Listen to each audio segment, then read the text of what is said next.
사랑하고 축복합니다. 오늘도 주일 예배로 나오신 우리 귀한 성도님들을 주님의 이름으로 축복합니다. 우리 좌우 앞뒤에 계신 분들과 한번 잠시 인사하시죠. 잘 오셨습니다. 잘 오셨습니다. 네, 환영합니다. 정말로 환영합니다. 오늘도 우리가 마음을 모아서 하나님 앞에 예배 드릴 때 우리의 예배를 우리 하나님께서 기쁘게 받아주실 줄 믿습니다. 우리 이 시간 다 같이 묵상 기도 드리심으로 주일 예배를 하나님께 드리겠습니다.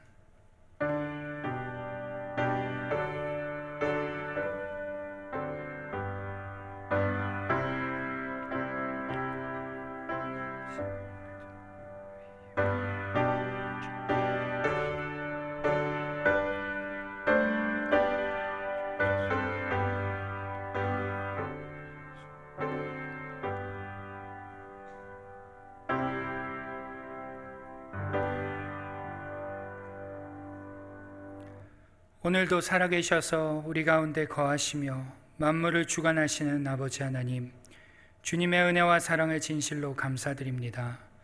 한 주간도 우리는 주님의 은혜 가운데 거하며 살았음에도 주님의 은혜를 발견하지 못하고 감사하지 못했음을 이 시간 고백합니다. 주님, 우리의 악함을 용서하여 주시고 다시금 하나님의 은혜와 인도하심에 반응하며 기쁨과 넘치는 감사로 드리는 예배가 되게 하여 주옵소서. 주님이 예배를 통하여 우리의 무뎌진 마음과 굳어진 비신앙적 삶의 모습들이 깨어지는 시간이 되게 하여 주옵시고, 성령께서 우리를 만지심으로 다시금 주님께 돌아설 수 있는 귀한 시간이 되게 하여 주옵소서. 주님, 다윗의 기도처럼 우리 속에 정한 마음을 창조하시고 정직한 영을 새롭게 하시며 주 앞에서 쫓아내지 마시고 주의 영을 거두지 마옵소서. 구원의 즐거움을 회복시켜 주시고 자원하는 심령을 주사 우리를 붙들어 주옵소서. 예수님의 이름으로 기도드리옵나이다. 아멘. 다 함께 사도신경으로 우리의 신앙을 하나님께 고백하겠습니다. 나는 전능하신 아버지 하나님 천지의 창조주를 믿습니다.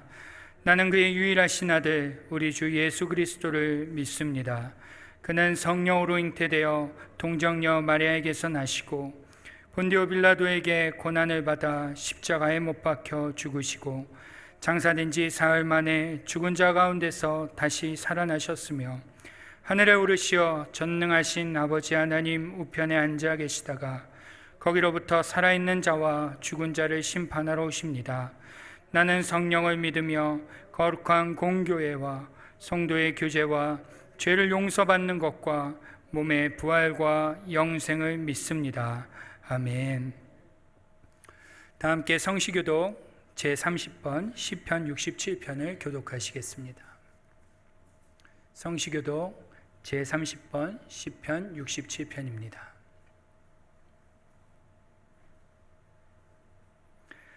하나님은 우리에게 은혜를 베푸사 복을 주시고 그의 얼굴빛을 우리에게 비추사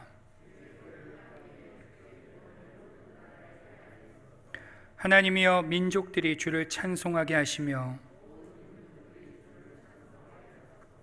온 백성은 기쁘고 즐겁게 노래할지니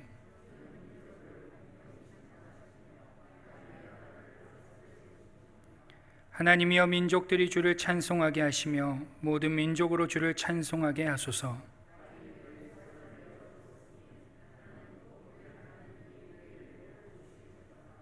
하나님이 우리에게 복을 주시리니 아멘. 다 함께 찬송가 23장 부르시겠습니다.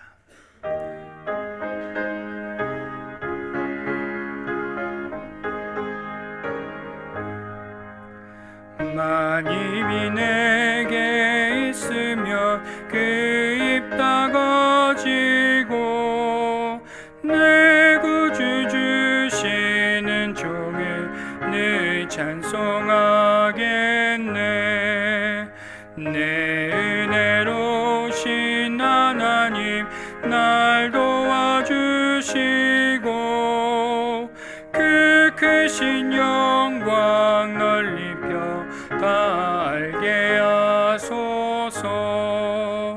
내 주의 귀한 이름이 날 위로하시고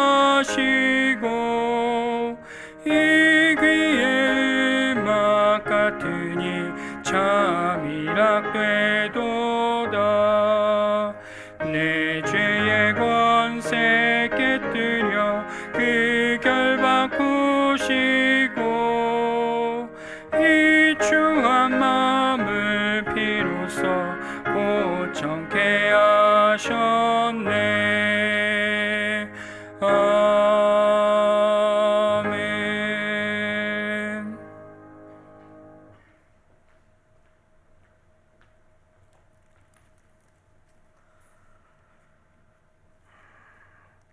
사랑과 은혜가 많으신 아버지 하나님, 지난 한 주간도 저희를 인도하시고 보호하시며 하나님의 은혜 속에서 살아오게 하심을 감사드립니다. 이 시간 다시 한번 주님의 전에서 주님을 간절히 사모하는 심령으로 예배를 드릴 수 있도록 허락하여 주시옵시고, 주님의 긍휼하심과 선하심을 따라 말씀대로 살아갈 때에 허락하시는 평안을 누리게 하여 주시옵소서. 그리하여 저의 삶과 생활 속에서 주님의 영광이 드러내는 살아있는 믿음이 보여지게 하여 주시옵시고, 하나님의 형상대로 지어진 주의 백성들로서의 성령의 열매를 맺을 수 있도록 허락하여 주시옵소서. 거룩하신 하나님, 저희가 연약한 믿음과 부족함을 핑계로 반복적인 죄 지음 속에서 어리석게 주님의 긍휼만을 구하며 주님의 이해만을 구하는 쳇바퀴 속에 있음을 고백합니다. 저희의 아집과 이기심으로 타인에게 무례하며 우리의 자신의 것만을 주장하는 삶을 살았음을 고백합니다.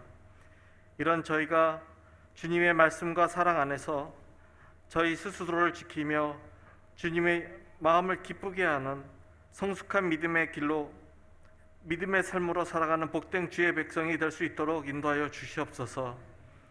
다른 무엇보다도 저의 심령 속에서 성령님이 임재하시고 저의 마음에 하나님의 나라를 위하는 마음이 우선되게 하여 주시옵기를 간절히 소망합니다.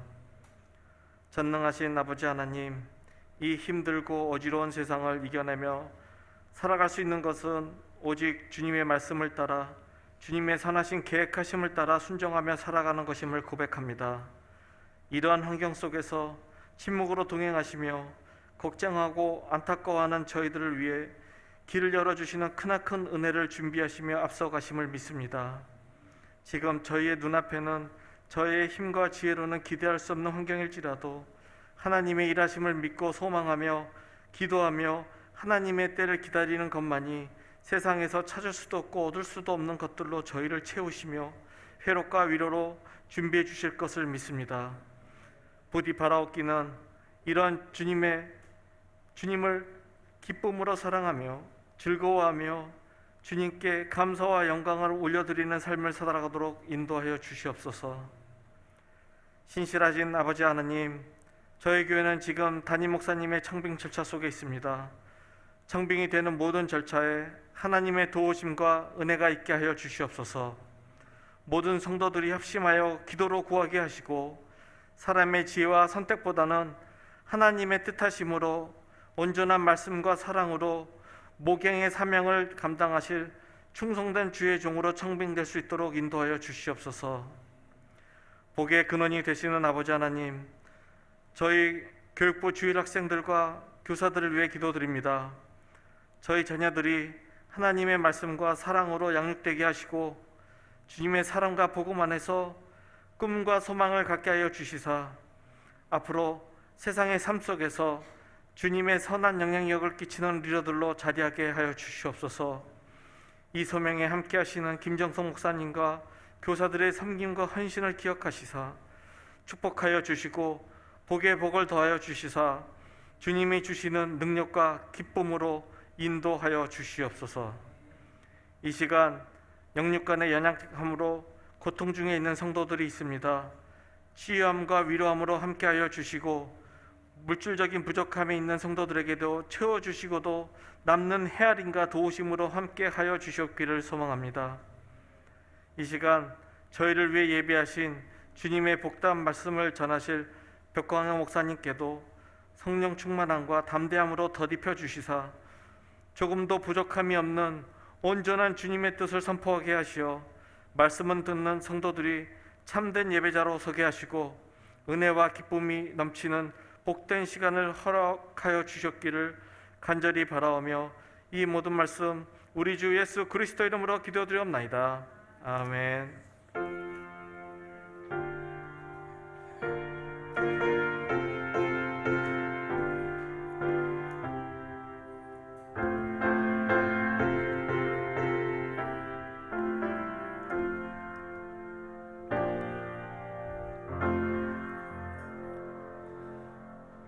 하나님의 말씀을 보겠습니다. 오늘 우리에게 주시는 하나님의 말씀은 신약성경 누가복음 17장 5절로 10절의 말씀입니다.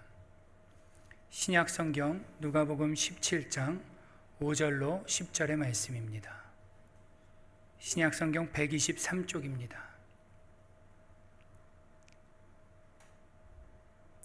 찾으셨으면 한 절씩 교독하겠습니다. 사도들이 주께 여짜오되 우리에게 믿음을 더하소서 하니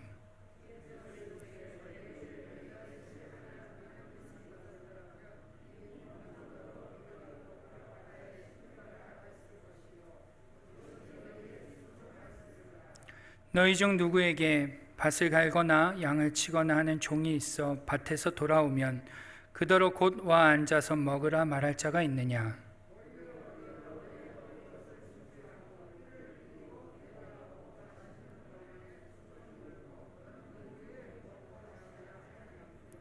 명한 대로 하였다고 종에게 감사하겠느냐? 이와 같이 너희도 명령받은 것을 다 행한 후에 이르기를 우리는 무익한 종이라 우리가 하여야 할 일을 한 것뿐이라 할지니라. 아멘. 네, 반갑습니다. 한 주 한 주가 참 빨리 돌아오는 것 같습니다. 그리고 또 이렇게 자주 뵐 수 있어서 좋은 것 같습니다. 더 교회가 활성화돼서 더 자주 뵐 수 있었으면 좋겠다라는 마음이 좀 듭니다. 여러분, 신앙생활을 다 여기 계신 분들은 오래 하셨을 것 같은데요. 신앙생활을 하시면서 많이 듣는 말들, 단어들이 뭐가 있으신가요? 어떤 말들 많이 들으시죠? 교회에서 예배 드리면서 설교를 통해 어떤 말들 많이 들으세요? 은혜, 사랑, 감사, 또 뭐 있죠? 일부 예배 때는 시험 이런 것도 있었습니다. 얼마나 시험을 받으시는지 모르겠는데 시험, 믿음, 소망, 헌신 이런 단어 많이 들으실 것 같습니다. 오늘은 그 중에서도 이 믿음이라는 단어를 가지고 조금 생각을 해보고자 하는데요. 성경에 보면 믿음이라는 단어가 정말 많이 나와 있는 것을 볼 수 있습니다. 그렇죠? 우리가 잘 아는 단어, 구절들 뭐가 있을까요? 믿음이 없이는 하나님을 기쁘시게 할 수 없나니, 또 믿음으로 구원을 얻는다, 또 믿음은 바라는 것들을 줄줄줄 나오시잖아요. 맞아요. 믿음은 성경의 곳곳에서 찾아볼 수 있는 단어입니다. 정말로 많이 나오는 단어고 그만큼 우리 신앙인에게 뗄래야 뗄 수 없는 단어라 할 수 있다는 것이죠. 그렇다면 한번 제가 질문을 드려보겠습니다. 여기 계신 우리 성도님들은 믿음이 있으십니까? 이게 더 중요한 질문입니다. 자, 믿음이 있으신가요? 1부 때보다도 너무 적습니다. 자, 다시 한번. 믿음이 있으신가요? 네, 아멘입니다. 우리는 믿음이 있습니다. 대답을 머뭇거리신 분들도 계실 것 같습니다. 네, 좋습니다. 우리는 대체로 믿음이 있다라고 생각을 하실 텐데요. 그렇다면 제가 부탁을 하나 드려보겠습니다. 제가 이거 극비사항인데 저기 식당 옆에 복숭아 나무가 하나 심겨져 있습니다. 모르시는 분들은 모르실 텐데 이 복숭아 나무가 그늘에 심겨져 있다 보니까 알이 크지가 않아요. 한번 우리가 믿음이 다 있다고 하셨으니까 지금 저 복숭아 나무에게 명해서 주차장 해 잘 드는 한가운데 딱 심겨라 라고 명령해 주실 수 있는 분이 계실까요? 오늘 성경에 나오지 않습니까? 예수님께서 뭐라고 하세요? 겨자씨 하나일 만한 믿음이 있으면 뽕나무더러 뿌리가 뽑혀 바다에 심겨라 해도 그대로 될 것이다 라고 예수님께서 말씀하셨으니까 우리 다 아까 아멘 크게 하셨잖아요. 자, 갑자기 믿음 없는 척 하지 마시고, 자, 믿음이 있으니까 우리 중에 누가 한 분이 우리 복숭아 나무 해 잘 드는데 심겨라 라고 다 해주실 분 아마 안 계실 겁니다. 또 한다 해도 이루어지지 않을 거라는 것을 우리는 잘 알고 있죠. 왜 안 되는 걸까요? 저는 어릴 적에 이 말씀을 전도사님이나 목사님들한테 들으면서 그런 고민을 진짜 해본 적이 있습니다. 믿음이 있으면 된다고 했는데 왜 안 되지? 여러분 혹시 그런 고민해 보신 적 있나요? 도대체 왜 안 되는 걸까요? 우리는 이 예수님의 말씀, 우리가 누가복음 17장 5절부터 10절을 읽었는데 이 6절의 말씀, 예수님께서 겨자씨 하나일 만한 믿음이 있으면 뽕나무더러 바다에 심겨라 해도 그대로 될 거다라는 이 말씀을 한번 정확하게 짚고 넘어가야 할 필요성이 있다는 것입니다. 왜요? 이 말씀이 왜 이루어지지 않는 것인지, 정말로 우리의 믿음이 겨자씨만하지 못해서 그런 것인지, 아니면 또 다른 이유가 있기 때문에 안 되는 것인지, 그것도 아니라면 우리가 이 예수님의 말씀을 잘못 오해하고 있었던 것은 아닌지 우리가 한번 생각해 봐야 한다는 것입니다. 이 6절의 말씀에 대한 정확한 대답을 내놓아야 한다라는 것이죠. 여러분 그동안 이 6절 말씀을 어떻게 이해하셨습니까? 아마 대부분은 이렇게 이해하셨을 것입니다. 믿음이 요만큼이라도 있으면 못 이룰 것이 없다, 불가능한 것이 없다라는 식으로 이해하셨을 것 같습니다. 아닌가요? 다르게 이해하고 계신 분 계십니까? 이 6절 말씀을? 대부분은 우리 이 6절 말씀을 보면서 우리가 겨자씨만한 믿음만 있으면 못 이룰 것이 없다라는 식으로 이 6절 말씀을 이해했습니다. 여러분 겨자씨가 어떤 건지 보신 적이 있으신가요? 겨자씨. 우리 어르신들께서는 보신 적이 있으실 텐데 이제 젊은 분들은 난 본 적 없는데 이렇게 생각하시겠지만 보신 적이 있으십니다. 홀그레인 머스터드 소스를 보면요, 그 소스 안에 갈색으로 조그만한 거 보이죠? 그게 겨자씨입니다.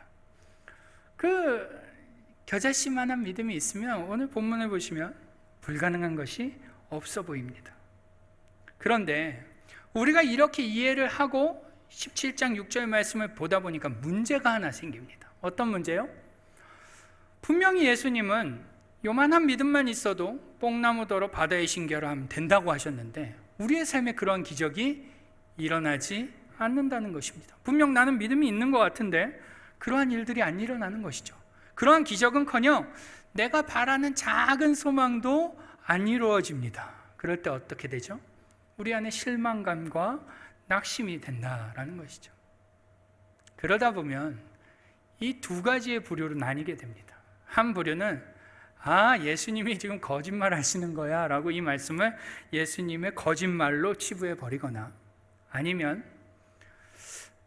내가 믿음이 있는 줄 알았는데 정말로 내가 믿음이 요만큼도 없구나, 그러니 겨자씨만한 믿음이라도 갖기 위해서 더 열심히 기도하고 더 열심히 예배드리고 더 열심히 노력해야겠다라고 생각한다는 것입니다. 그렇죠? 이것이 바로 오늘 우리가 누가복음 17장 6절을 대하는 자세라는 것입니다. 그런데 여러분, 제가 결론부터 말씀을 드리면 우리는 이 17장 6절의 말씀을 그동안 오해하고 있었던 것입니다. 이 17장 6절 말씀은 우리가 겨자씨만한 믿음이 있어야 한다, 혹은 겨자씨만한 믿음이 있으면 모든 것을 할 수 있다라는 교훈을 우리에게 주시는 말씀이 아니라는 것입니다. 그러한 말씀이 아닙니다. 그렇게 적용해서는 안 되는 것이죠. 그렇다면 오늘 우리가 읽은 이 본문을 통해 예수님께서는 우리에게 무엇을 가르쳐 주고 계실까요? 그걸 알아야겠죠. 그걸 알기 위해서는 오늘 본문 말씀을 1절부터 10절까지를 한 묶음으로 봐야 합니다. 우리가 지금 5절부터 10절까지만 읽었지만 1절부터 10절까지를 한 덩이로 봐야 한다는 거죠. 이상합니다. 한번 눈으로 한번 보실까요? 1절부터 4절까지는 어떠한 말씀이 있습니까? 한번 눈으로 한번 쭉 잠깐 읽어보세요. 우리가 잘 아는 말씀들이 나오는데요, 우리 중에 작은 자 중에 하나를 실족하지 않게 하라라는 말씀과, 또 누가 나에게 해를 가하면 하루에 7번이라도 용서하라라는 말씀이 1절부터 4절까지는 나옵니다. 그리고 이제 5절부터 6절까지는 어떤 말씀이 나옵니까? 어떤 주제가 나오죠? 믿음에 대한 주제가 나옵니다. 겨자씨만한 믿음이 있습니다. 이 믿음에 대한 주제가 나와요. 그 다음에 7절부터 10절까지는 어떠한 말씀이 나오나요? 한번 눈으로 쭉 보시면 종이 해야 할 당연한 의무가 무엇인지에 대해서 이야기합니다. 최소 이야기가 몇 개로 나눠집니까? 3개로 나눠진다는 것이죠. 하나의 이야기, 두 번째 이야기, 세 번째 이야기, 3개가 나눠지는 겁니다. 얼핏 봐서는 이 모든 이야기가 각각의 이야기 같은데 헬라어 성경을 보면요, 요 이야기 중간중간에 접속사, 그리고, 그러나, 그럼에도, 그때라는 이런 접속사로 요 이야기들이 다 연결되어 있다는 것입니다. 그러니 이 오늘 본문에 겨자씨 하나일 만한 믿음이 있어야 한다라는 이 예수님의 비유를 우리가 이해하기 위해서는 1절부터 10절까지를 전체를 다 이해해야지만 이해가 가능하다라는 것이죠. 만약 이 본문 중에 하나만 딱 떼서 읽게 되면 어떻게 되는 겁니까? 오해할 수 있는 여지가 생긴다는 것입니다. 그렇기 때문에 오늘 우리가 이 1절부터 10절까지를 같이 한번 보도록 하겠습니다. 먼저 우리 1절부터 2절 말씀을 같이 한번 읽어볼까요? 같이 한번 읽어보겠습니다. 시작. 예수께서 제자들에게 이르시되 실족하게 하는 것이 없을 수는 없으나 그렇게 하게 하는 자에게는 화로다. 그가 이 작은 자 중에 하나를 실족하게 할진대 차라리 연자맷돌이 그 목에 매어 바다에 던져지는 것이 나으리라. 아멘. 그렇습니다. 어떤 가르침이죠? 작은 자 중에 하나를 실족하지 않도록 조심해라 라는 예수님의 가르침입니다. 어떤 분들은 이 말씀을 그냥 대충 보고서는 이렇게 생각하세요. 작은 자 중에 하나를 실족하게 하면 연자맷돌에 목을 달아서 바다에 빠뜨리겠다라는 형벌처럼 읽으시는 분이 있어요. 그런 뜻이 아닙니다. 잘 보시면요, 그런 의미가 아니에요. 작은 자 중에 하나를 실족하게 할 바에는 어떻게 하는 게 더 낫다? 차라리 연자맷돌에 목이 달려서 바다에 빠지는 것이 훨씬 더 좋다, 낫다라고 얘기하시는 것입니다. 여러분, 여기서 말씀하시는 작은 자는 누구입니까? 당시의 개념으로는 고아, 과부, 어린아이, 병자, 가난한 자들을 작은 자 중에 하나라고 볼 수 있습니다. 요즘의 의미로 바꿔서 말한다면 어떻게 말할 수 있을까요? 돈 없고, 힘 없고, 빽 없고, 영향력 없는 그러한 사람들을 말할 것입니다. 돈 없고, 힘 없고, 빽 없고, 영향력이 없어서 크게 무시해도 상관없는 사람, 실족해도 상관없고, 시험에 들어도 크게 문제되지 않는, 사회적으로나 교회적으로 전혀 영향력 없는 그러한 사람들이라고 말할 수 있을 것입니다. 오늘 예수님께서는 그러한 자들이 실족하지 않도록 조심하라 라고 말씀하신다는 것이죠. 죄송한데 히터를 조금 꺼주실 수 있으실까요? 그런데 여러분, 예수님은 그렇게 말씀하시는데 우리는 어떻게 합니까? 우리는 어떻게 하죠? 예수님께서는 연약하고 부족하고 작은 자들이 실족하지 않게 하라 라고 하는데 우리는 사실 예수님과 정반대로 행합니다. 힘 있고 돈 있고 영향력 있고 친분 있는 사람한테는 젠틀하게 하죠. 정중하게 합니다. 조심합니다. 그런데 그렇지 못한 사람들한테는 우리는 너무나 무례하고 함부로 할 때가 있다는 것입니다. 솔직히 말하면 우리는 예수님이 말씀하시는 것과는 정반대로 살 때가 더 많다는 것이죠. 남이야 상처를 받거나 말거나 시험 들거나 말거나 우리는 개의치 않는 것입니다. 여러분, 이러한 우리의 모습을 보면서 많은 사람들이 교회를 떠납니다. 떠난다는 것을 우리는 또 잘 알고 있죠. 그런데 여러분, 중요한 것이 하나 있습니다. 오늘 본문에 주의 깊게 봐야 할 것이 하나 있다는 것입니다. 우리 한번 1절 상반절에 나오는 말씀인데요, 같이 한번 읽어볼까요? 시작. 예수께서 제자들에게 이르시되 실족하게 하는 것이 없을 수는 없으나. 그렇습니다. 실족하게 하는 일이 없을 수 없다. 무슨 말이죠? 있을 수밖에 없다는 얘기입니다. 사람이 모이는 곳, 교회, 우리 인간이 모이는 곳에는 당연히 실족하게 하는 일이 있는 것이 당연하다. 없을 수 없다라는 말씀을 하신다는 것이죠. 왜 이러한 말씀을 예수님께서 하셨을까요? 그냥 단순하게 야, 너희 중에 작은 자 중에 하나를 너희가 실족하지 않게 잘해라 라고 이렇게 직설적으로 말씀하실 수 있으심에도 불구하고 왜 이런 전제를 하실까요? 너희 중에 실족하게 하는 일이 없을 수는 없다라는 이 말씀 왜 하실까요? 어차피 생길 수밖에 없는 일이니까, 어차피 생길 수 있는 일이니까 적당히 그냥 서로 조심하면서 그렇게 살아라 라는 그러한 의미일까요? 아닙니다. 정반대인 것이죠. 완전히 반대인 것입니다. 너희 중에 누군가를 실족하게 하는 일이 너무도 빈번하게, 너무도 쉽게, 너무도 아무렇지 않게 일어날 수 있기 때문에 너희는 어떻게 하라는 것입니까? 더욱더 조심하라는 것입니다. 없을 수 없는 이 일이 일어나지 않도록 너희는 각별히 더 조심하라는 것이죠. 굳이 예를 들자면 이런 것입니다. 바다 좋아하십니까? 저도 바다를 좋아하는데 바다에 가면 제일 먼저 뭐 합니까? 이렇게 신발 벗고 양말 벗고 바다에 막 뛰어들려고 하지 않습니까? 저도 바다에 가면 딱 그러려고 하는데 옆에서 아내가 그러는 거죠. 여보, 뭐라고 합니까? 여보, 옷 젖지 않게 조심해. 다 이러면 그때서부터는 바다에 낭만이고 뭐가 없습니다. 그때는 이제 바지를 쫙 축혀 붙잡고 젖지 않아야 합니다. 젖었다가는 한 소리 듣는 거죠. 그러니까 젖지 않고 조심조심 바다에 들어갑니다. 근데 문제가 뭡니까? 이게 까딱 잘못하면 옷이 젖는다는 것입니다. 조금만 한눈을 팔면 옷이 홀딱 젖어버려요. 마찬가지인 거예요. 실족하게 하는 일이 없을 수 없다라는 말씀을 하신 이유는 그만큼 실족하게 하는 일들이 비일비재하다, 너무도 쉽게 아무렇지 않게 발생될 수 있다. 교회라고, 성도라고 누군가를 실족하지 않게 하는 것이 아니라 너희 중에 얼마든지 그러한 일이 있을 수 있다. 그러니 더욱더 조심해야 된다. 그 일이 발생되지 않도록, 그러한 일이 생기지 않도록 부단히 노력해야 된다. 자칫 한눈 팔면 옷이 젖는 것과 같이 너무도 쉽게 생길 수 있는 일이기 때문에 그것을 가벼운 문제라고 생각하지 말아야 한다는 것입니다. 누군가를 실족시키는 일을 가벼운 문제로 생각하지 말라. 어느 정도로 무거운 문제로 생각하라?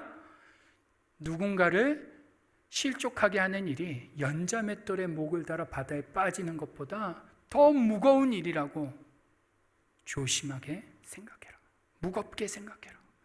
너무나 쉽게 일어날 수 있는 일이지만 그것을 가벼운 일로 여기지 말고 무겁게 조심히 주의해라 라는 말씀인 것입니다. 이해가 되시나요? 여러분, 그러면 이 1절과 2절의 말씀은 피해자와 가해자 측면에서 생각해 본다면 누구에게 하시는 말씀일까요? 이 말씀은 누구요? 피해자입니까? 가해자입니다. 맞습니다. 예수님은 지금 너무도 쉽게 너희가 가해자가 언제든지 될 수 있으니 가해자가 되지 않게 조심해라 라고 말씀하십니다. 자, 다음 말씀을 한번 보시죠. 3절과 4절 말씀을 한번 보겠습니다. 시작. 너희는 스스로 조심하라. 만일 내 형제가 죄를 범하거든 경고하고 회개하거든 용서하라. 만일 하루에 7번이라도 내게 죄를 짓고 7번 내게 돌아와 내가 회개하노라 하거든 너는 용서하라 하시더라. 아멘. 이 두 번째 말씀은 좀 쉬운가요? 어려운가요? 얼핏 보면 좀 쉬운 것 같습니다. 그죠? 남이 나에게 잘못하고 용서를 구하지 않아서 그렇지 용서만 구하면 우리는 얼마든지 용서해 줄 의향이 있지 않습니까? 그렇죠? 그런데 문제는요, 이 구절의 병행 구절인 마태복음 18장을 보시면요, 18장 21절은 이렇게 쓰여 있습니다. 제가 한번 읽어보죠. 그때 베드로가 나와 이르되 주여, 형제가 내게 죄를 범하면 몇 번이나 용서하여 주리이까? 7번까지 하오리이까? 예수께서 이르시되 내게 이르노니 7번뿐 아니라 7번을 70번까지라도 할지니라. 아멘. 갑자기 어려워졌습니다. 그렇죠? 하루에 7번 정도는 좀 해볼 수 있을 것 같은데 7번씩 70번입니다. 몇 번이죠? 맞습니다. 490번입니다. 제가 이 490번이 되려면 얼마나 해야 될까라는 생각으로 좀 따져봤는데요. 우리가 회사나 이런 데서 한 8시간 직원들이랑 이렇게 마주한다라고 계산했을 때 8시간을 분으로 따지면 480분입니다. 그러니까 490번을 채우려면 거의 한 8분에 한 번씩 잘못하고 용서 구하고 용서해주고 잘못하고 용서 구하고 용서해주고 이거를 8분에 한 번씩 계속 반복하면 하루에 490번 정도 할 수 있습니다. 가능하지 않은 것이죠. 얼핏 보면 예수님께서 너희에게 용서를 구하는 자는 언제든지 용서해 주라 라고 말씀하시는 것 같지만 잘 한번 생각해 보세요. 내가 어떠한 사람이 나에게 잘못을 하고 용서를 구해서 내가 용서해 줍니다. 그런데 돌아서서 또 그가 나에게 잘못하고 또 용서를 구하죠. 또 용서해 줍니다. 그렇게 2번, 3번, 4번, 5번 반복하면 어떤 마음이 될까요? 우리 안에. 아, 이 사람이 나에게 일부러 그러는구나. 아, 이 사람이 나를 무시하는구나. 이 사람은 용서해 줄 필요가 없겠구나라는 마음이 든다는 것입니다. 즉 오늘 본문 말씀은요, 3절과 4절의 말씀은 너희에게 용서 구하는 자를 용서해 줘라 라고 하시는 것처럼 보이지만 원래의 뜻은, 원래의 의도는 뭐냐? 그가 너에게 잘못을 하고 용서를 구하지 않더라도 너는 용서해 줘라 라는 것입니다.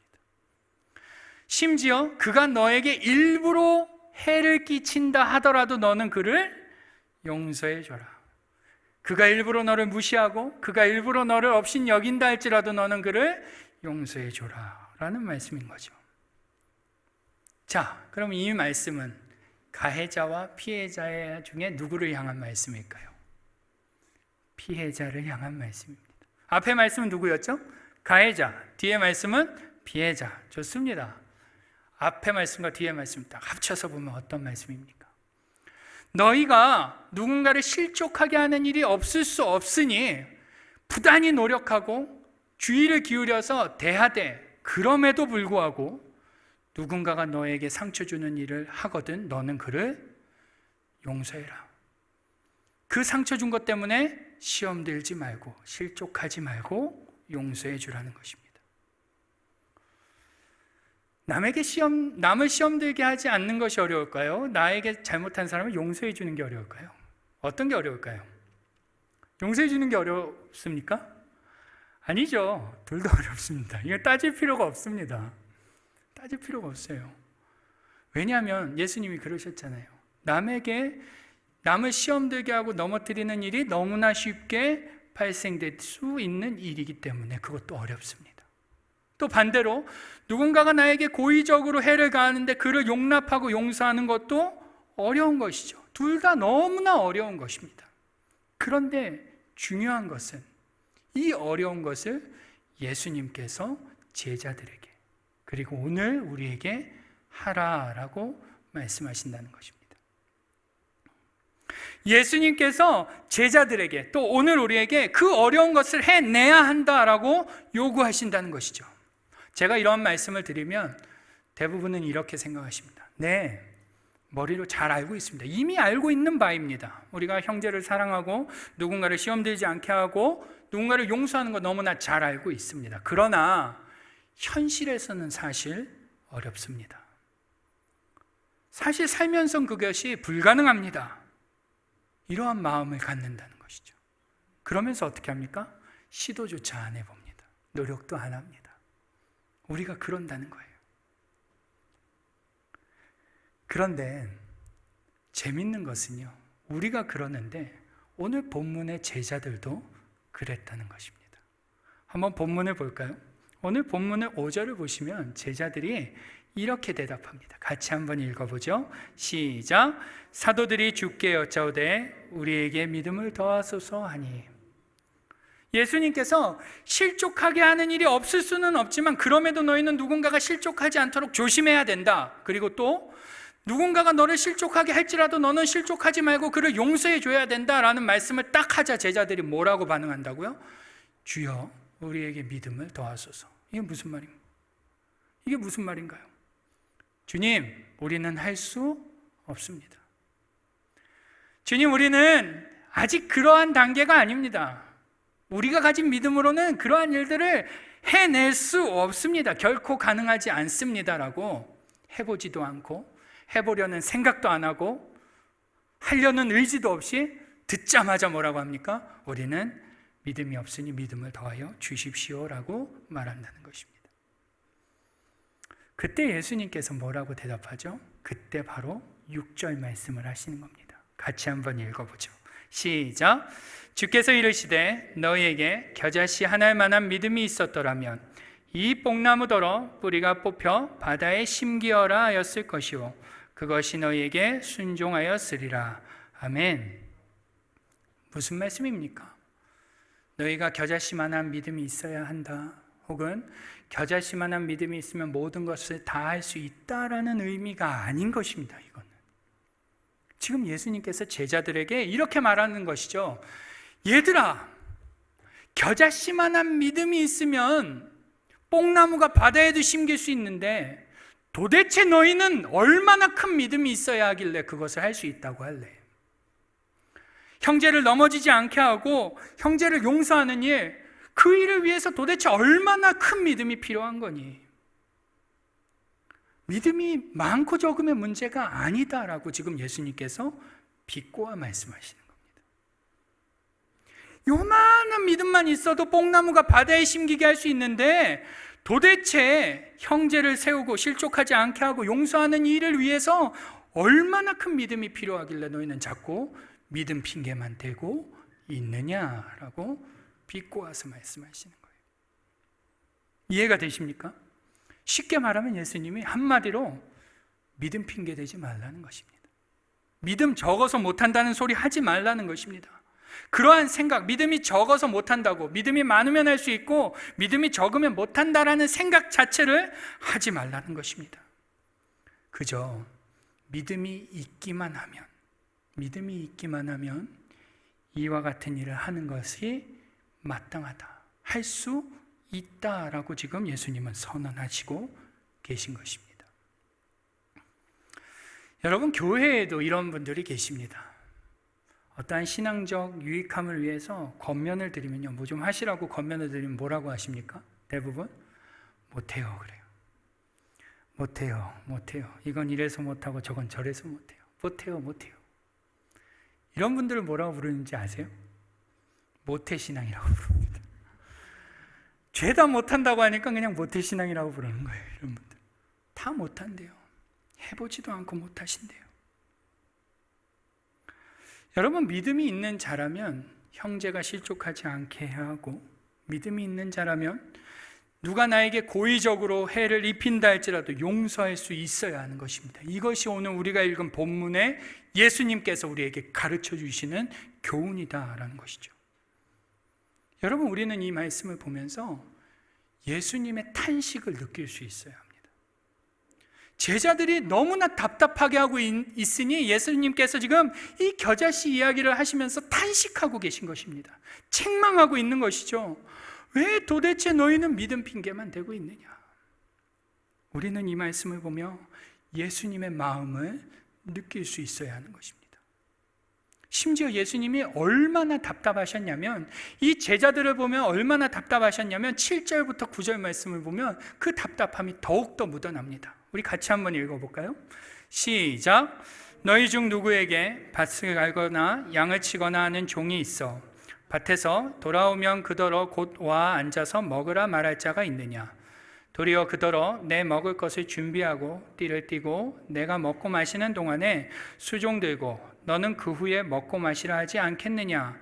명한 대로 하였다고 종에게 감사하겠느냐? 아멘. 그렇습니다. 어떤 종이 있는데 밭에서 일을 하고 왔다고 해서 주인이 자기보다 먼저 밥 먹으라고 할 그러한 사람이 어디 있겠느냐? 주인이 밥을 다 먹을 때까지 종더러 밭일을 하고 왔음에도 종더러 수종들라고 한 다음에 밥 먹게 하지 않겠느냐?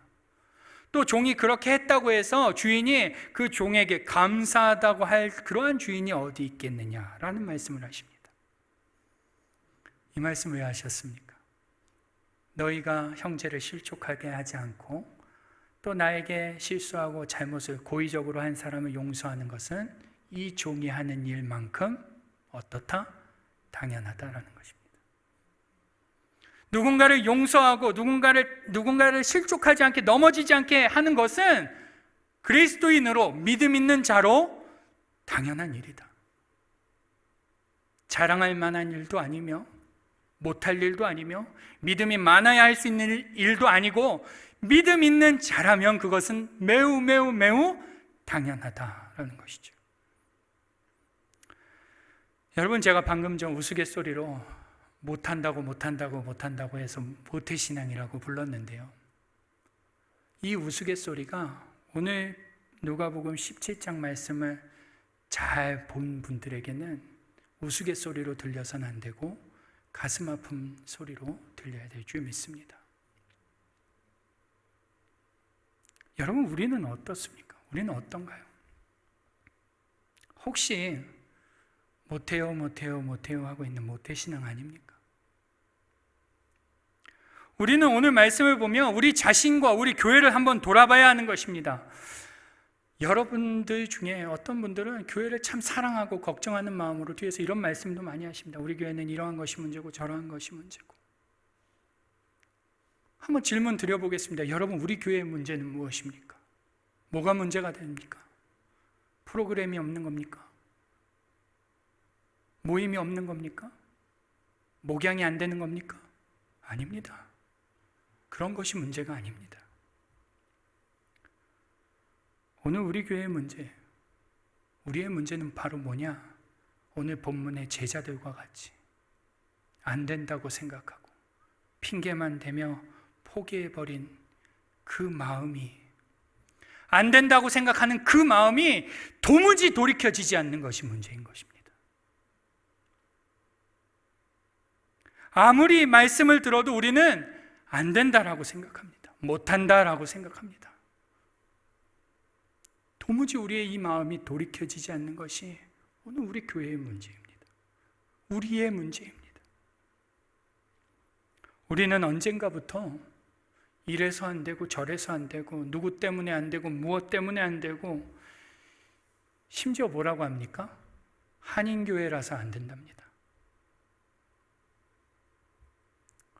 안 되는 이유만 어디서 골고루 찾아가고 안 된다고 핑계만 대고 있습니다. 여러분, 겨자씨 하나일 만한 믿음도 없으십니까? 정말로 우리는 겨자씨만한 믿음이 없는 겁니까? 아니지 않습니까? 우리는 겨자씨보다 더 큰 믿음을 소유한 자들입니다. 수십 년을 교회에 나오고 예수를 믿었는데 겨자씨만한 믿음도 없다면 뭐가 잘못돼도 잘못된 것 아닙니까? 예수님께서는 아무리 작은 믿음이라도 믿음만 있다면 형제를 실족하지 않게 하고 형제를 용서하는 일이 당연하다, 할 수 있다라고 말씀하시는데, 우리는 너무도 고집스럽게 뭐라고 합니까? 주님, 우리는 아직 못합니다. 제자들과 동일하게 우리는 할 수 없습니다 라고 말한다는 것입니다. 여러분, 기억도 안 나는 몇 년 전 일로 마음 한편에 꽁에 있고 시험 들고 교회 안 나오고, 또 그런 사람들이 교회에 언젠가 나오기라도 하면 왜 나왔나 하는 시선으로 바라보고, 또 그러다가 그러한 사람이 다시 안 나오게 되면 아, 잘 됐다 싶고,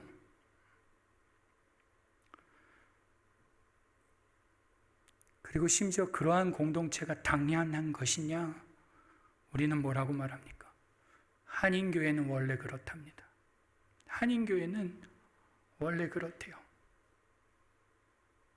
여러분, 언제부턴가 우리는 성경이 말씀하고 있는 정의보다 우리가 만든 정의가 옳다라고 우선시하고 있습니다. 성경 어느 곳에 한인교회는 그럴 수 있다라는 말이 어디 있습니까? 주님께서는 상처 주지 않고 상처받아도 용서하는 것이 믿음 있는 자들이라고, 그것이 당연한 것이라고 말씀하시는데, 언제부터 우리는 한인교회라서 안 된다라고 하나님께 당당하게 하나님, 한인교회는 안 됩니다라고 말하게 된 것입니까? 여러분, 이것이 하나님 앞에서 합당치 않습니다. 이러한 생각, 태도, 방식 모두 합당치 않습니다. 바꿔야죠. 여러분, 바꿔야 합니다. 한인교회는 원래 그렇다라는 그 생각 버려야 합니다. 아닙니다. 하나님이 된다고 하시지 않습니까? 여러분, 우리는 우리 자신을 돌아보면 바꿔야 합니다. 남에게 상처 주지 않는 자가 되기 위해서 우리 자신을 돌아봐야 합니다. 노력해야 됩니다. 또 누가 나에게 상처 주고 해를 가하고 고의적으로 나를 미워해도 우리는 용서할 수 있어야 합니다. 용납할 수 있어야 합니다. 왜요? 왜 그렇습니까? 우리는 겨자씨보다 큰 믿음을 소유한 공동체이기 때문에 그렇습니다. 우리는 적어도 겨자씨보다 좀 큰 믿음을 소유한 자들이기 때문에 그렇습니다. 사랑하는 여러분, 저는 우리 교회가 사람이 만든 정의에 합리화하는 교회가 아니라 하나님이 세우신, 하나님이 말씀하시는 정의에 부합하는 교회가 되기를 주님의 이름으로 소원합니다. 여러분, 우리 교회는 그러한 교회가 되어야 합니다. 한인교회라서 안 되고, 이민사회라 안 되고, 혈연이라 안 되고, 이율이 껴있어서 안 되고, 아니요, 하나님이 정의하신 교회에 우리가 부합되는 교회가 되어야 합니다. 주님께서 된다고 하시니 되는 교회, 주님께서 당연하다고 하시니 당연하게 여기는 교회, 주님께서 용서하라 하셨으니 용서하고, 주님께서 상처 주지 말라고 하셨으니 상처 주지 않으려고 노력하는 교회, 그러한 교회가 오늘 우리 교회가 되어야 할 줄 믿습니다. 여러분, 우리가 하나님 앞에서 우리의 마음을 뜯어 고치지 않으면 우리는 앞으로도 계속해서 오늘 제자들과 같이 교회에 나와서 하나님 믿음을 더해 주십시오라는 탄식밖에 할 것이 없습니다. 여러분, 언제까지 탄식만 하고 있겠습니까? 언제까지 믿음만 더해달라고 말하겠습니까? 그것이 어떻게 교회라고 말할 수 있습니까? 세상에 어떠한 영향력도 미치지 못하는데, 주님께서는 우리에게 계속해서 너희는 세상의 빛과 소금이라고 말씀하시는데 언제까지 우리는 못합니다만 하시겠습니까? 여러분, 그것은 교회라고 말할 수 없습니다. 주님이 이러한 우리를 보시면 얼마나 가슴 아파하시겠습니까? 오늘 본문의 제자들을 보면서 얼마나 답답해하시고 얼마나 가슴 아파하십니까? 오늘 이러한 우리를 보면서 얼마나 가슴 아파하시고 안타까워하시겠습니까? 여러분, 오늘 결단하시길 주님의 이름으로 축원합니다. 결단하십시오. 혹 우리 안에 누군가 용서하지 못하는 자가 있다면, 도저히 용서가 되지 않고 마음의 응어리가 져서 그 미워하는 마음이 가시지 않는 그런 사람이 있다면 오늘 결단하십시오. 주님이 용서하라 하셨으니 용서하기로 결단하십시오. 또 이 시간에 누군가에게 상처 준 것이 생각난다면 용기를 내어 그에게 용서를 구하십시오. 이것이 주 안에서 마땅한 일입니다.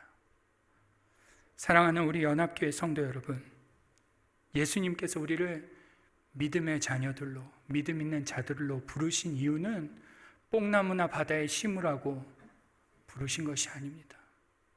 서로 용납하고 용서하고 하나 되고 그 안에서 그리스도의 사랑을 드러내므로 세상 가운데서 주님의 제자임을 밝히 드러내라고 우리를 믿음의 자녀로 부르신 줄 믿습니다. 여러분, 이제 우리는 이 당연한 일을, 마땅한 일을 해야 할 때입니다. 마음속에 안 된다라고 생각하는 그 생각과 싸우십시오.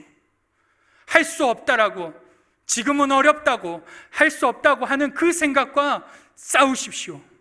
그리고 그 마음들을 지우십시오. 우리는 겨자씨보다 큰 믿음을 소유한 공동체입니다. 우리가 이제 그 믿음을 증명할 차례입니다. 부디 오늘 여러분 용기를 내셔서 누군가를 용서하는 일에, 또 누구에게 용서를 구하는 일에 힘을 낼 수 있기를 바랍니다. 그리고 주님이 된다 하시니, 당연하다 하시니 당연하게 여기고 도전할 수 있는 사랑하는 우리 연합교회 모든 성도님들 되시기를 주님의 이름으로 축원합니다. 기도하겠습니다. 같이 한번 기도하시죠. 여러분이 들은 이 말씀을 생각하면서 과연 오늘 내가 못한다고 핑계만 대고 있는 사람은 아닌지 한번 겸손히 돌아보는 시간이 될 수 있었으면 좋겠습니다. 그리고 정말 내 모습이 그랬다면 나를 보시며 속상해 하시는 주님을 생각하며 하나님, 오늘 내가 하겠습니다. 주님께서 당연하다 하시니 당연히 여기고 하겠습니다라는 믿음의 결단으로 우리 같이 한번 기도하겠습니다. 기도하죠. 하나님 아버지, 하나님 오늘 우리는 제자들과 같이 할 수 없다는 얘기만 합니다. 오죽 답답하시면 겨자씨만한 믿음만 있어도 뽕나무를 바다에 심을 수 있다. 도대체 너희는 언제까지 믿음 핑계만 댈 거냐? 종이 주인에게 하듯 것이 당연하듯이 너희가 그렇게 하는 것이 마땅하다라고 속상해 하시며 말씀하시는 우리 예수님을 바라봅니다.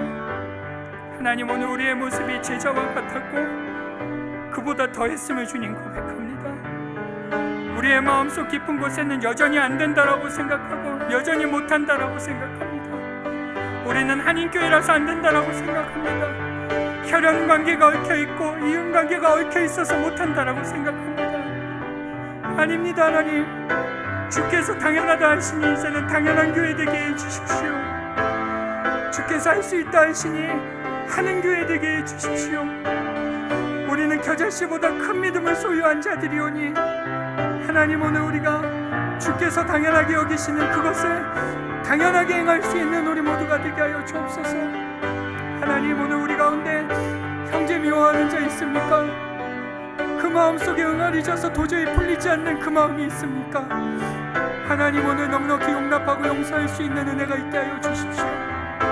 또 내 말과 행동으로 누군가에 상처 준 적이 있다면 하나님, 그에게 손 내밀게 하여 주시고 용납하게 하여 주시고 그리스도의 사랑을 드러낼 수 있게 하여 주옵소서.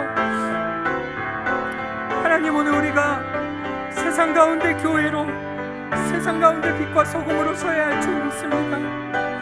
언제까지 믿음만 더해달라고 단식하겠습니까?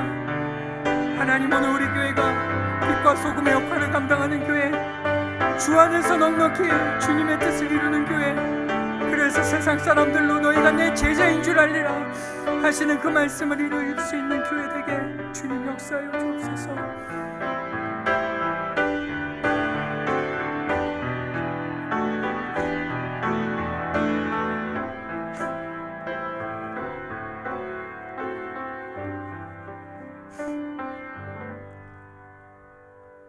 하나님, 우리의 모습을 돌아보고 나니 오늘 본문의 제자들과 같았음을 고백합니다. 우리는 늘 못한다고, 지금은 할 수 없다고 그렇게 핑계만 대며 하나님의 가슴을 아프게 하지는 않았나 돌아봅니다. 하나님, 바라기는 우리는 겨자씨보다 큰 믿음을 소유한 공동체의 이유니 주님께서 당연하다 하시는 그것을 당연하게 여기고 주님께서 할 수 있다 하시는 그것을 해낼 수 있는 교회 되게 하여 주옵소서. 그러한 우리 개인이 되게 하여 주시고, 바라기는 오늘 마음에 미워하는 마음이 있는 자들이 있다면 넉넉히 그 마음에 주님 주시는 은혜가 넘치게 하시며 용서할 수 있는 은혜가 있게 하여 주옵소서. 또 누군가에게 내가 의도치 않게 상처 주고 아프게 한 적이 있다면 용기를 내어 그에게 손 내밀 수 있는 은혜가 우리에게 있게 하여 주옵소서. 오늘도 이 일이 마땅하다 하셨사오니, 당연하다 하셨사오니 이 당연한 일을 잘 감당하는 주의 충성된 교회가 될 수 있도록 주님 주장하여 주옵소서. 오늘 우리 가운데 그러한 일들을 행하시며 앞으로도 쭉 이루어 가실 우리 주님을 찬양하며 우리 주 예수님의 이름으로 기도드립니다. 아멘. 다 함께 찬송가 220장 부르시겠습니다.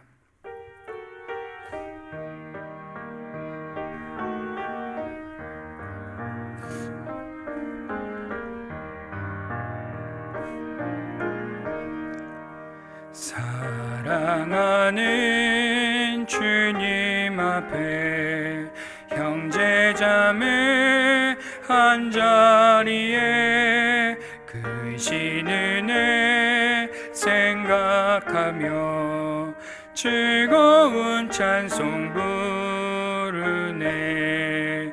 내 주 예수 본을 받아 모든 사랑 내 몸같이 환난 근심 위로하고 진심으로 사랑하세. 사랑하는 주님 앞에 온갖 충성 다 바쳐서 괴로우나 즐거우나 주님만 있어 섬기네. 우리 주님 거룩한 손 제자들을 발을 씻어 남 섬기는 종의 도를 몸소 행해 보이셨네. 사랑하는 주님 예수 같은 주로 섬기나니 한 피바다 한 몸 이룬 형제여 친구들이여 한 몸같이 치밀하고 마음으로 하나 되어 우리 주님 크신 뜻을 지성으로 준행하세. 아멘. 드려진 예물을 위해서 기도하겠습니다. 하나님 아버지, 오늘도 우리가 주님께 나오며 빈손으로 나오지 않고 귀한 것을 구별하여 드립니다. 하나님, 이 예물을 기쁘게 받아주시고 특별히 이 예물을 우리의 믿음의 고백으로 드리오니 우리의 삶의 전부가 하나님의 것이라는 믿음으로, 믿음의 행위로 드리오니 주님 기쁘게 받아 주옵소서. 하나님, 경제가 많이 어렵습니다. 그래서 우리 사랑하는 모든 성도들의 삶이 어려워짐을 주님 고백합니다. 주님께서 은혜를 더하여 주시고 어려움 중에도 넘치는 감사가 있게 하여 주옵소서. 하나님들 주님께 드림에 아까워함이 없게 하여 주시고 물질을 드리는 것뿐 아니라 삶의 시간과 삶의 모든 것을 주님께 드릴 수 있는 믿음의 백성들 되게 하여 주옵소서. 그렇게 주님께 기쁨으로 드릴 때 저들의 삶을 책임져 주시고 놀라운 은혜와 복으로 덧입혀 주옵소서.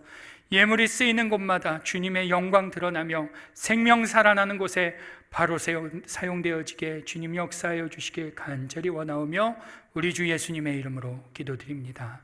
아멘.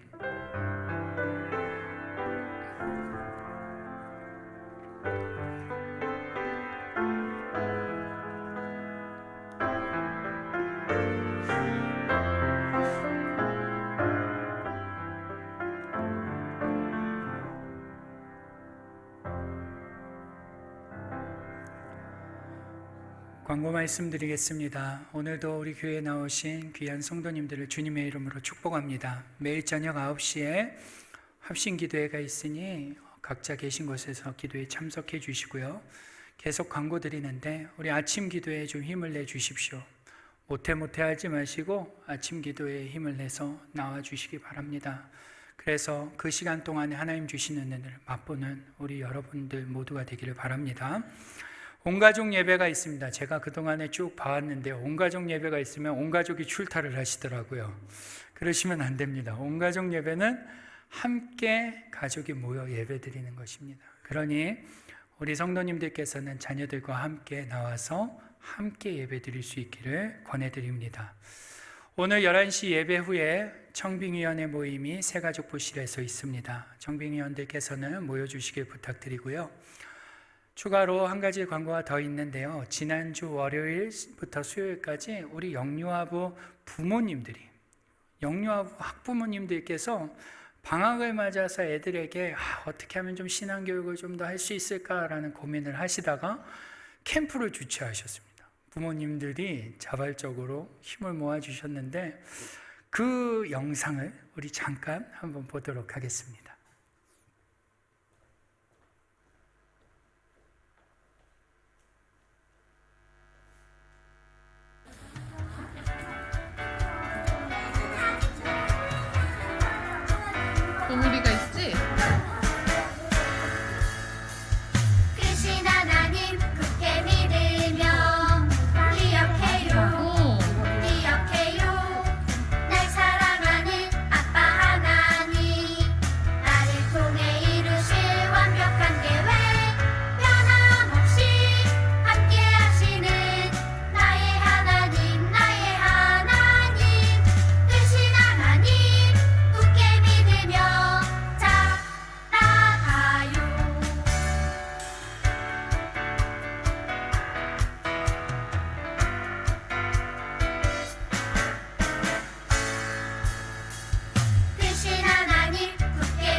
박수 한번 하시죠.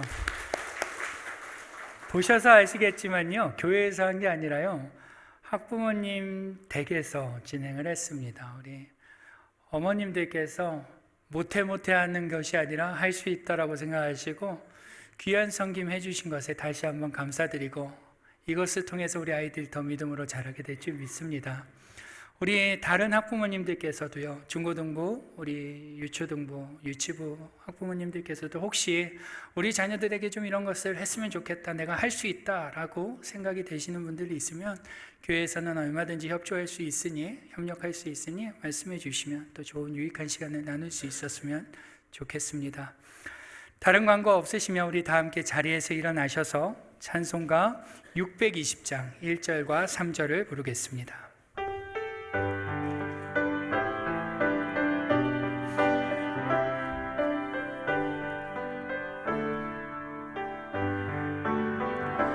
여기에 모인 우리 주의 은총 받은 자여라. 주께서 이 자리에 함께 계심을 아노라. 언제나 주님만을 찬양하며 따라가리니 시험을 당할 때도 함께 계심을 믿노라. 이 믿음 더욱 굳세라. 주가 지켜주신다. 어두운 밤에도 주의 밝은 빛 인도하여 주시. 여기에 모인 우리, 여기에 사랑받는 주의 사랑받는 주의 자녀라면 주께서 뜻하신 바 우릴 통해 펼치신다. 고통과 슬픔 중에 더욱 주님 의지하오니 어려움